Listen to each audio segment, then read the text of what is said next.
Bapak Ibu Guru SDN Polagan 1 yang saya hormati. Tiada kata yang patut kita haturkan kecuali puja dan puji syukur kehadirat Allah Subhanahu wa taala yang mana telah dengan rahmat rahimnya kita diberi kesempatan untuk menghadiri sosialisasi yang saya adakan hari ini. Salawat serta salam selalu tercurah limpahkan terhadap junjungan Nabi besar Muhammad SAW. Semoga kita selalu mendapat junjungan dan syafaatnya nanti sampai akhir kalam. Amin amin ya rabbal alamin. Sebelumnya saya mengucapkan terima kasih kepada Bapak Ibu Guru karena sudah berkenan untuk menghadiri acara sosialisasi kami, yaitu tentang diseminasi penyebaran pemahaman dan pengalaman penerapan budaya positif modul 1.4. Di sini kami akan memberikan atau berbagi ilmu kepada Bapak Ibu Guru tentang bagaimana penerapan budaya positif di sekolah. Karena kami yakin Bapak Ibu Guru di sini sudah senior, intinya sudah lebih paham dan lebih mengerti daripada saya tentang budaya positif ini. Minta izin untuk memberikan sedikit ilmu kepada Bapak Ibu Guru sekalian.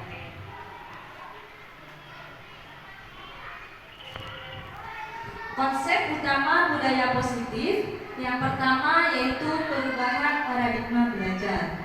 Yang kedua, disiplin positif.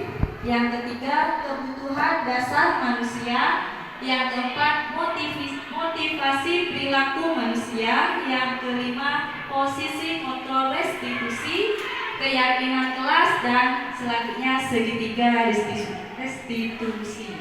Keyakinan yang mendasari seseorang untuk melakukan tindakan yang mempengaruhi manusia dalam berpikir dan bersikap. Pembelajaran dengan paradigma baru ini dirancang dengan pembelajaran yang berdiferensiasi. Maksudnya di sini kita sebagai pendidik harus menciptakan siswa kita, murid kita tentang kesadaran pentingnya budaya positif yang harus dilakukan di sekolah. Sehingga apa? Dengan kesadarannya siswa itu akan muncul. Pembelajaran diferensiasi itu akan muncul pada diri siswa itu, belajar sesuai dengan kebutuhan dan perkembangannya sehingga dapat mewujudkan suatu profil pelajar Pancasila. Tentunya Bapak Ibu Guru di sini sudah paham tentang komponen-komponen yang ada dalam profil pelajar Pancasila. Masih ingat? Masih kan? Nah, yang pertama yaitu apa? Beriman dan bertakwa. Ada yang menarik, coba kita menyanyikan profil pelajar Pancasila. Setuju? Ya, mulai ya. 1, 2, 3. Belajar Pancasila, beriman dan bertakwa pada Tuhan yang Esa dan berakhlak mulia, berkepentingan global, gotong royong mandiri, kreatif dan bernada kritis. Terima kasih Bapak Ibu Guru. Saya harap dan yakin Bapak Ibu Guru di SDN Polagan 1 ini merupakan Bapak Ibu Guru yang hebat dan pendidik yang sangat diutamakan oleh siswa dan siswi murid SDN Polagan 1. Terus selanjutnya yaitu disiplin positif. Disiplin positif ini berasal dari kata disiplin dan positif. Disiplin yaitu sesuatu yang kita lakukan pada orang lain untuk mendapatkan kepatuhan. Sedangkan positif adalah hal-hal yang baik. Jadi disiplin positif merupakan suatu cara yang bertujuan untuk menumbuhkan kerjasama peserta didik tanpa mengharap imbalan atau paksaan. Jadi kita menerapkan kedisiplinan di sekolah ini tujuannya peserta didik itu bukan mengharap imbalan atau paksaan. Misalnya kita harus rajin, imbalannya misalnya apa? Atau paksaan, kalau saya saya tidak disiplin, saya akan mendapat hukuman. Jadi hal seperti itu tidak dinamakan disiplin positif. Itu siswa itu hanya terpaksa untuk melakukan sesuatu, sehingga tujuan kita selaku peserta didik, selaku guru, yaitu menciptakan kesadaran kepada siswa-siswi untuk berbuat disiplin positif itu sesuai dengan kesadarannya sendiri. Nah, itulah tugas kita sebagai pendidik. Terus yang ketiga, konsep utama kedisiplinan yaitu kebutuhan dasar manusia. Jadi kita sebagai manusia mempunyai 5 kebutuhan dasar. Yang pertama yaitu bertahan hidup. Jadi yang pertama kebutuhan dasar manusia bertahan hidup. Misalnya apa? Kita mempunyai apa untuk bertahan hidup yang kita butuhkan? Makan, terus minum, tempat tinggal. Nah, itu adalah kebutuhan dasar manusia untuk bertahan hidup. Terus yang kedua yaitu kita butuh kasih sayang dan rasa. Apa yang dibutuhkan kasih sayang dan rasa? Misalnya apa? Budaya. Hah? Budaya. Sayang. Yaitu kasih sayang ya. Kita merasa diterima, ingin diterima di suatu lingkungan. Perasaan Aman, gitu ya. Terus yang ketiga, penguasaan. Kita butuh penguasaan. Apa yang dibutuhkan dalam penguasaan? Harga diri. Seorang penguasa, seorang pemimpin harus butuh harga diri. Terus yang keempat, kita butuh kebebasan. Apa itu? Contohnya dalam kebebasan. Bebas artinya menyampaikan pendapat. bebas menyampaikan pendapat. Bebas itu artinya merdeka, mandiri. Nah, jadi kita butuh kebebasan. Terus yang terakhir, yang kelima yaitu kesenangan. Misalnya kita butuh apa? Kesenangan? Refreshing, hiburan, ketawa. Juga itu termasuk kesenangan. Terus motivasi apa yang harus kita hindari atau kita lakukan? Yang pertama, motivasi perilaku manusia. Dengan adanya disiplin positif, yang pertama untuk menghindari ketidaknyamanan atau hukuman. Jadi dengan adanya disiplin, kita akan terhindar dari ketidaknyamanan atau hukuman. Terus yang kedua, untuk mendapatkan imbalan atau penghargaan dari orang lain.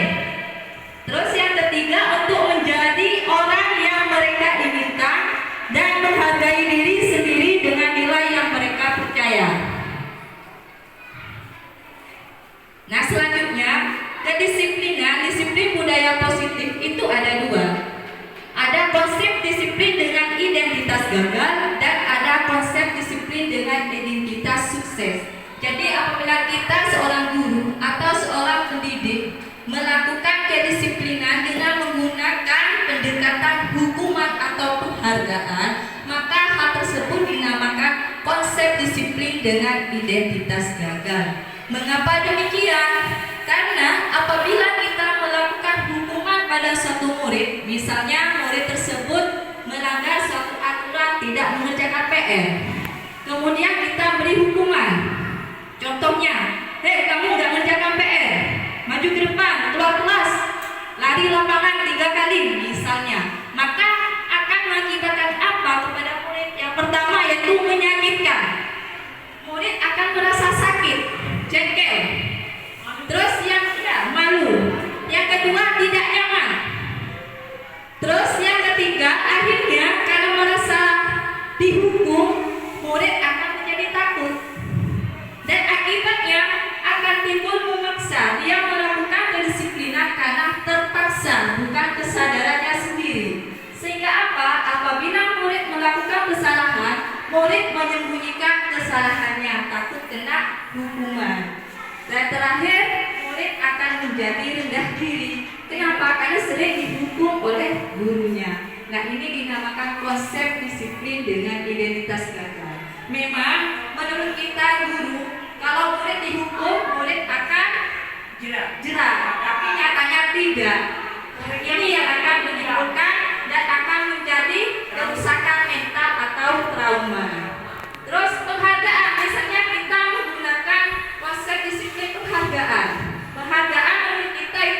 bagus. Tapi pada dasarnya itu tidak efektif.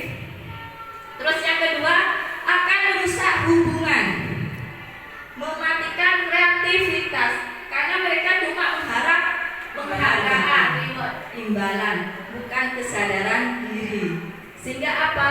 Mereka menghukum dengan sistem ranking dan merampas hak menghargai dirinya sendiri. Nah, ini konsep disiplin dengan identitas sukses. Jadi kita setidaknya sebagai seorang guru menggunakan ini, konsekuensi dan restitusi. Apa sih konsekuensinya itu? Misalnya kita berikan konsekuensi kepada murid yang melakukan pelanggaran. Yang pertama, penguatannya itu jangka pendek. Misalnya sudah ada aturan, kalau tidak mengerjakan PR maka kalian tidak boleh istirahat. Mengerjakan PR-nya, kalau sudah selesai baru istirahat. Itu yang dinamakan konsekuensi. Terus murid itu akan menghormati peraturan, bukan menghormati gurunya.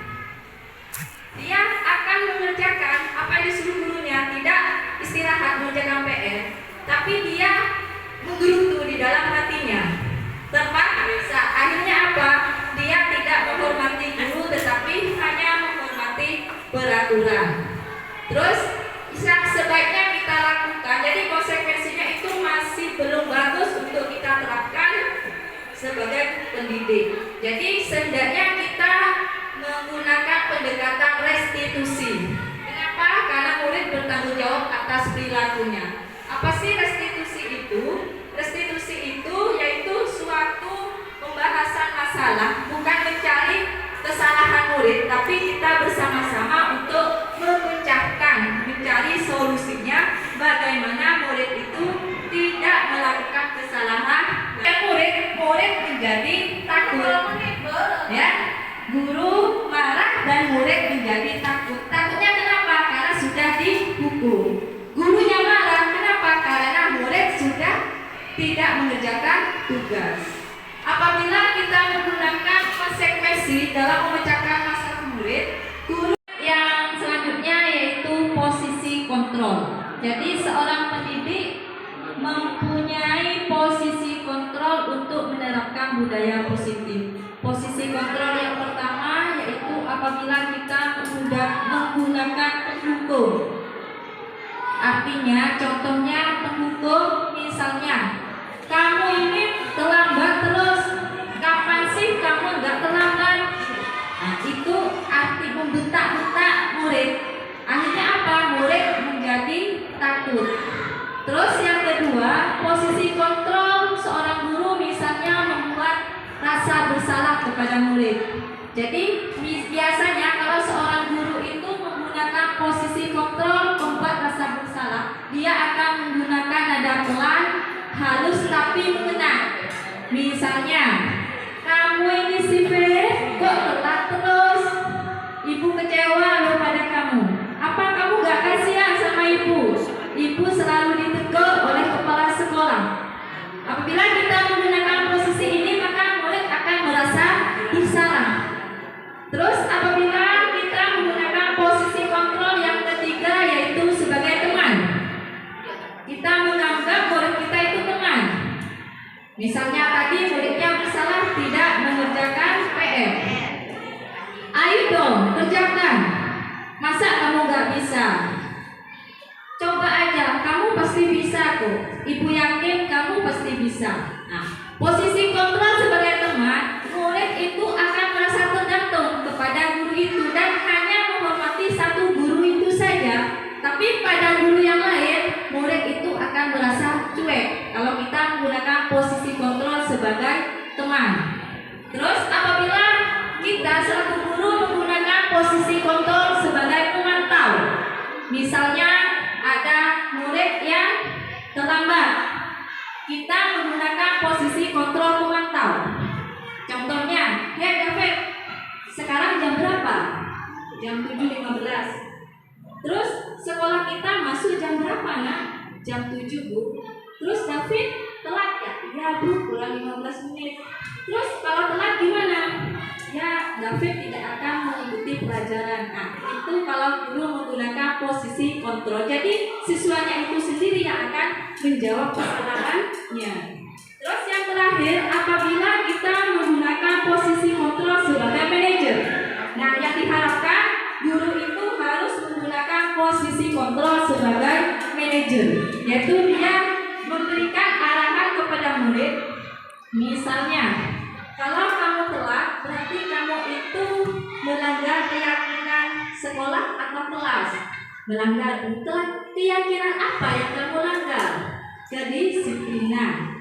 Terus, apa kamu bisa merubah atau kesalahan kamu itu? Insya Allah bisa Bu. Jadi anak itu dengan sendirinya sadar akan kesadarannya. Jadi yang diharapkan kita sebagai pendidik tidak menggunakan posisi kontrol penghukum karena membuat anak menjadi rusak mental, terus membuat rasa bersalah karena membuat anak menjadi rendah diri, teman, membuat anak hanya menghormati satu orang guru itu saja. Pemantau ini juga benar, tapi anak cuma menghormati aturan, bukan menghormati gurunya. Sedangkan manajer ini anak akan sadar dan otomatis dia akan menghormati dirinya dan juga gurunya, karena mereka punya kesadaran bahwa hal yang dilakukannya itu salah, melanggar kedisiplinan di sekolah. Renungkan, berada di posisi kontrol manakah aku? Misalnya, saya kecewa sekali dengan kamu.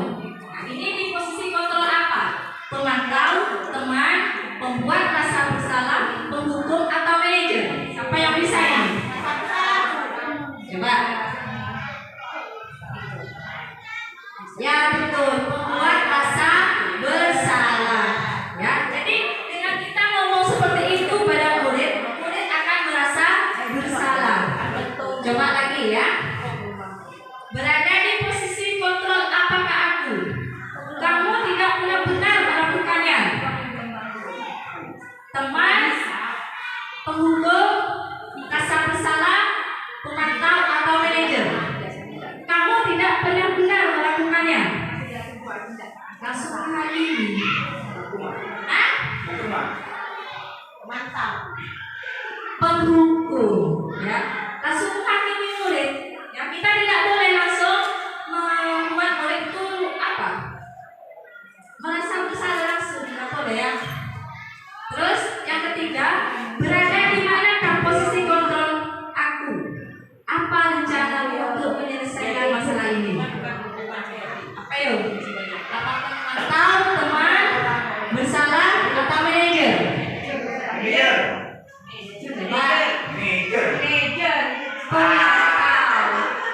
Pemantau ya. Terus yang selanjutnya, posisi kontrol manakah aku? Ayolah lakukan demi Bapak Ibu ya. Siapa? Merasa bersalah, pemantau, penghukum, teman atau manajer? Ayolah lakukan demi Bapak Ibu ya. Kalau aku manajer, Teman. kan kita merasa Satu sisi. mulai ya. Memang benar itu sebagai teman, tapi anak itu hanya bergantung pada guru itu saja. Satu saja. Terus yang terakhir, posisi kontrol apakah aku? Kamu tidak pernah dapat nilai jika tidak mengerjakan tugas. Kamu tidak pernah dapat nilai jika tidak mengerjakan tugas. Apa saja. Pemantau, rasa bersalah, manajer, teman, penghukum. Kamu tidak pernah dapat nilai jika tidak mengerjakan tugas. Itu penghukum ya. Ya apa? Ini yang bagus, manajer. Ya, jadi kita itu sebagai guru hendaknya menggunakan posisi kontrol sebagai manajer. Terus keyakinan kelas. Jadi untuk menerapkan budaya positif di sekolah, kita hendaknya di setiap kelas membuat suatu keyakinan kelas. Mengapa keyakinan kelas bukan peraturan kelas? Ya, sejujurnya saya sendiri sudah melakukan, tapi bukan keyakinan kelas, peraturan kelas. Ya, mulai awal saya masuk ke sini, sebelum anak itu belajar tentang materi, saya terlebih dahulu membuat peraturan. Ya, kepada anak, selain tata tertib di sekolah, khusus kelas 6 itu ada peraturan kelasnya. Tapi karena dulu saya kan belum tahu tentang budaya positif, jadi menurut saya itu sama, tapi nyatanya keyakinan kelas dan peraturan itu beda. Kalau peraturan yang membuat itu gurunya, tapi kalau keyakinan kelas itu dibuat berkolaborasi antara guru dan murid, sehingga hasilnya itu menjadi suatu kesepakatan kelas yang nantinya kesepakatan kelas itu disepakati bersama, yang otomatis murid akan mematuhi sendiri kesepakatannya sendiri. Nah, itu bedanya keyakinan kelas dan peraturan kelas. Jadi ini juga ilmu bagi saya, karena yang saya terapkan kemarin itu yang bukan salah tapi belum benar, karena saya cuma menerapkan peraturan kelas, bukan keyakinan kelas. Tapi ya kelemahannya punya saya itu tidak dipajang peraturan kelasnya, cuma diingat sama anak-anak apa saja peraturan kelas 6. Nah, kelemahannya juga peraturan ini, kalau peraturan kelas itu sifatnya memaksa. Artinya apa? Anak itu hanya patuh kalau ada gurunya. Dan itu kenyataan, kalau saya yang mengajar kelas 6 itu diam. Tapi kalau guru lain yang masuk kelas 6 itu rame. Nah, itu bedanya antara keyakinan kelas dengan peraturan kelas. Karena peraturan saya yang buat, bukan anak-anak. Jadi itu kelemahannya. Anak-anak diam kalau gurunya yang ngajar. Kalau keyakinan kelas nanti akan timbul kesadaran sendiri. Nah, di sini keyakinan kelas itu nilai kebajikan universal yang disepakati secara tersirat dan tersurat. Contohnya keyakinan itu. Mengapa Anda memakai masker? Karena Anda sudah yakin kalau saya pakai masker saya akan bebas dari polusi, virus. Nah, itu juga termasuk keyakinan. Contoh lainnya juga, mengapa Anda menggunakan helm saat bersepeda motor? Karena kita punya yakin kalau saya pakai helm insya Allah aman kalau terjadi kecelakaan. Nah, itu termasuk keyakinan. Nah, sekarang segitiga restitusi. Segitiga restitusi itu suatu peristiwa dialog yang dijelaskan guru atau orang tua agar menghasilkan murid yang mandiri dan bertanggung jawab. Jadi kita sebagai guru pendidik dalam memecahkan suatu masalah siswa harus menggunakan segitiga restitusi. Ya, yaitu kita berdialog bersama murid, jangan langsung menegur murid apabila murid bersalah, apalagi menegur di depan temannya atau gurunya. Gimana caranya penerapan segitiga restitusi ini? Yaitu kita panggil anak tersebut di suatu ruangan yang tidak ada orang.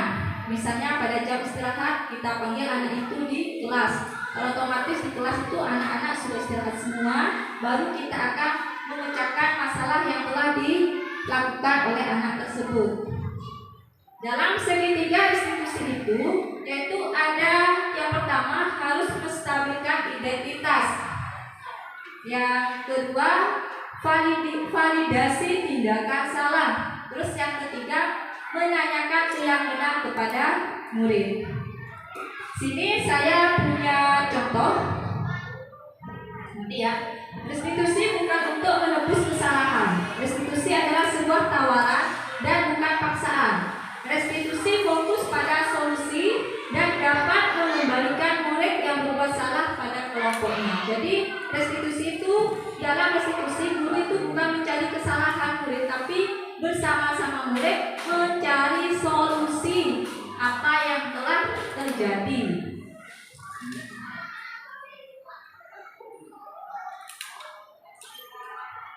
Ini contoh penerapan segitiga restitusi.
tugas.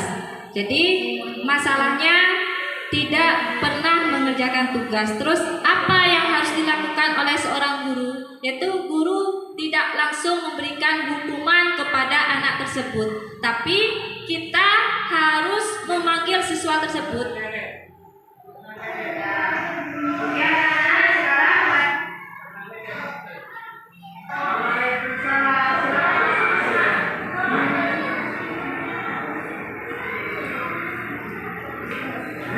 Yang pertama yaitu kita menstabilkan identitas.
Itulah contoh penerapan segitiga restitusi.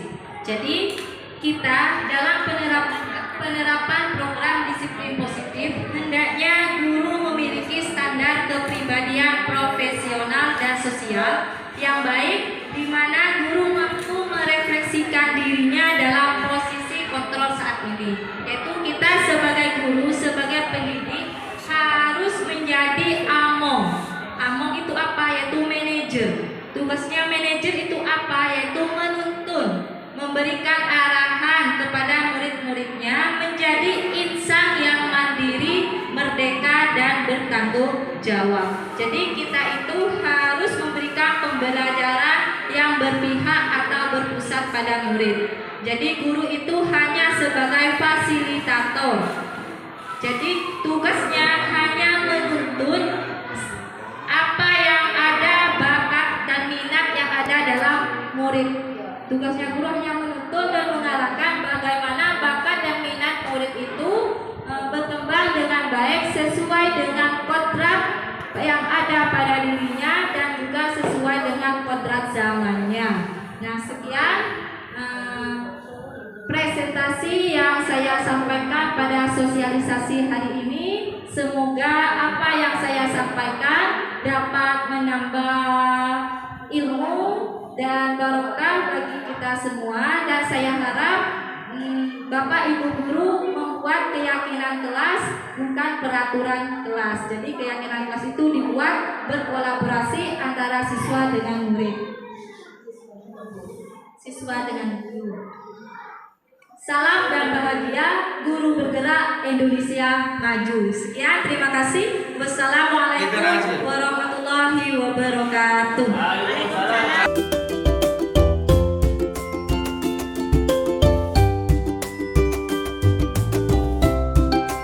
Bismillahirrahmanirrahim. Assalamualaikum warahmatullahi wabarakatuh.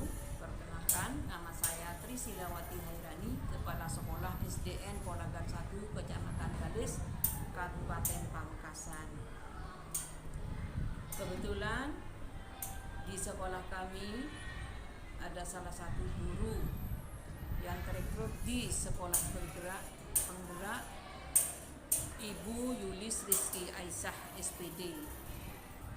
Hari ini telah melaksanakan sosialisasi di sekolah kami bersama segenap Dewan Guru SDN Polagan 1 dengan tema disiplin budaya positif. Dengan adanya sosialisasi ini, kami semua Dewan Guru terbuka selebar-lebarnya bahwa dengan adanya sosialisasi ini kami baru paham betul bahwa disiplin budaya positif ini penting kami pahami, kami pelajari dengan baik sehingga kami para pendidik ini tahu betul apa itu disiplin budaya positif.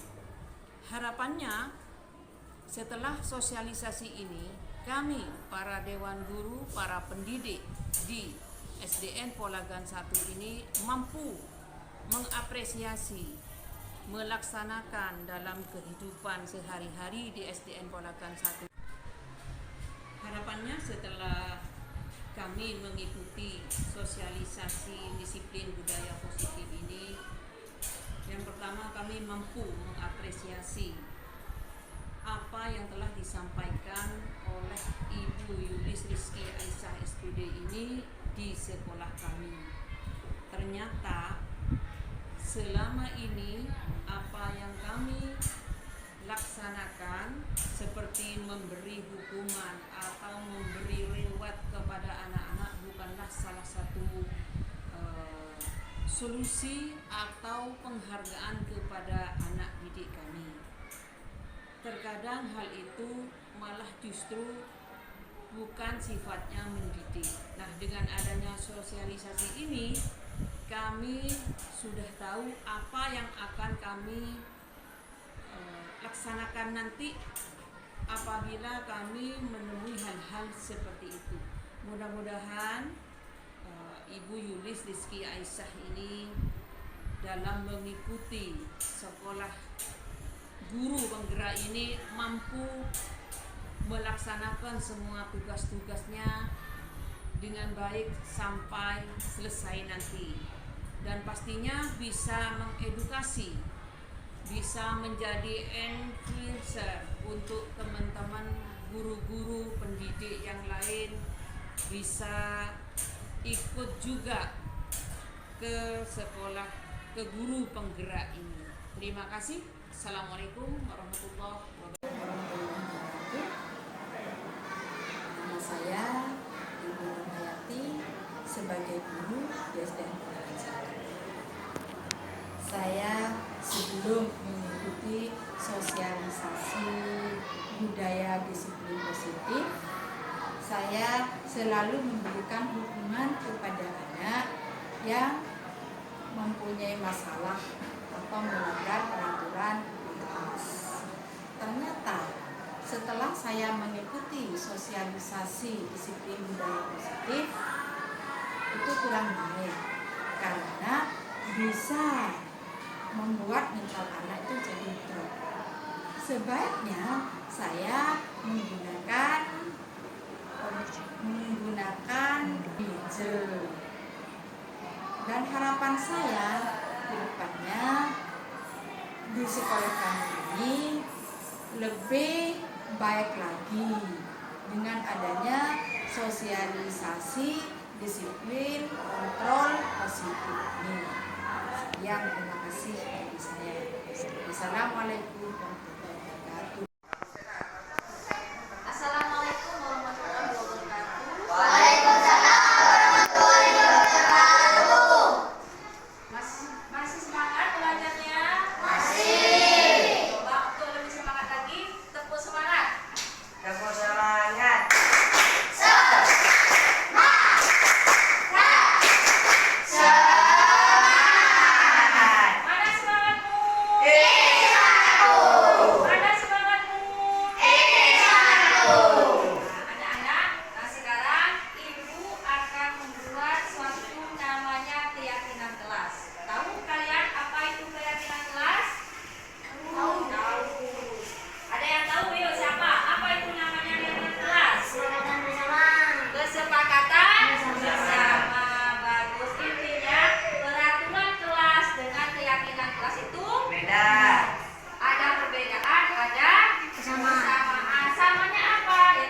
membuat adalah murid.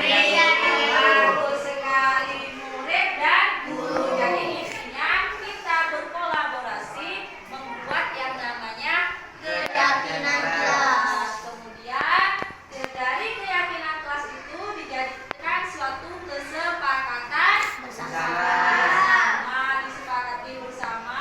Setelah disepakati, baru kita bersama-sama untuk melaksanakan. Sudah siap membuat keyakinan kelas? Contohnya keyakinan kelas misalnya apa saja? Beratitude. Beratitude bagus. Saling menghargai. Pokoknya intinya apa yang kalian pendapat kalian tulis ya. Ibu perhatikan dalam kertas bikmat ini kalian tulis apa yang ada di benak kalian, keyakinan apa yang kalian inginkan di kelas 6 ini kalian tulis di sini. Kemudian ibu sudah sediakan tempat penempelan bikmat ini, kalian tempel di sini ya. Satu anak membuat satu keyakinan kelas.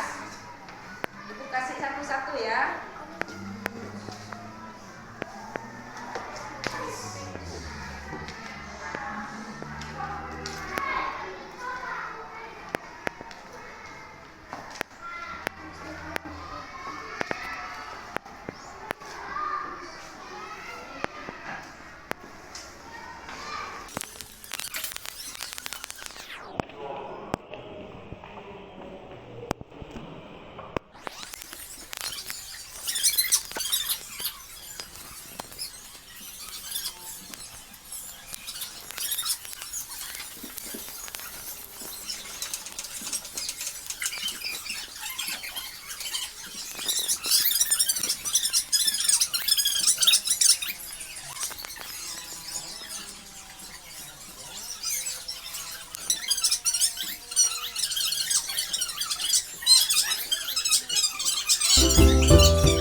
menunjukkan rasa bertanggung jawab. Tangan. Assalamualaikum warahmatullahi wabarakatuh.